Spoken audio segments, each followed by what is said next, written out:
বাঙালি হিসেবে আমরা এতটা নিকৃষ্ট আসলে কল্পনা করা যায় না। মানে যেটা ভাবতেও লজ্জা হয়।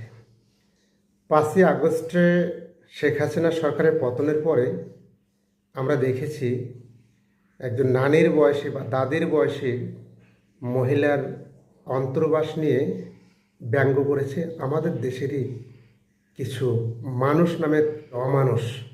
একটা মানুষের দোষ গুণ থাকবে, এটাই স্বাভাবিক। হতেই পারে শেখ হাসিনার অনেক দোষ ছিল, থাকবে, এটাই স্বাভাবিক। যে কাজ করবে, যে দায়িত্ব নেবে, তার দোষ থাকবে।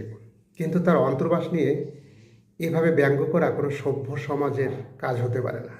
সম্প্রতি দেখা যাচ্ছে বাংলাদেশের নতুন প্রধানমন্ত্রী তারেক রহমান যখন শপথ গ্রহণ করলেন, তার পরপরই জাইমা রহমান অর্থাৎ তার মেয়েকে নিয়ে বিভিন্ন সামাজিক মাধ্যমে তার মেয়েকে নিয়ে অশ্লীল কিছু ভিডিও প্রচার করা হচ্ছে, যেগুলো ডিজিটালাইজেশনের বদৌলতে এটা করা হচ্ছে। তাহলে তাদের রুচিবোধটা কোথায়? যে একটা ৮০ বছর বা ৯০ বছরের ভদ্রমহিলাও ছাড় পাচ্ছে না, একটা তরুণীও ছাড় পাচ্ছে না তাদের হাত থেকে, তাদের কালো থাবা থেকে।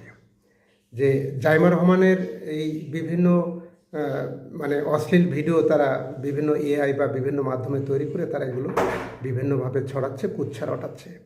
তাহলে এগুলো কোন ধরনের সভ্যতা, কোন ধরনের মানুষ এবং কোন ধরনের বাবা মা তাদেরকে পয়দা করেছে, কোন ধরনের সামাজিকতা, কোন ধরনের সভ্যতা দিয়ে তাদেরকে মানুষ করা হচ্ছে, এটা আমার মাথায় আসে না আসলে। এটা কি মানুষ না অমানুষ না জানোয়ার? মানে আমি ভাবতে পারি না যে তাদেরও তো মা বোন আছে, তা এমনকি সন্তান আছে। হ্যাঁ, তাদের সন্তান বা তাদের কোনো মেয়েকে নিয়ে যদি এই ধরনের অশ্লীল ছবি কেউ ছড়ায়, তখন তাদের মনে কেমন হয়?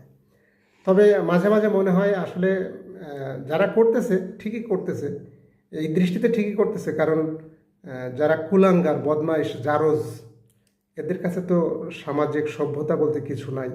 ওদের মানে নীতিগত বৈশিষ্ট্যই হচ্ছে এমন।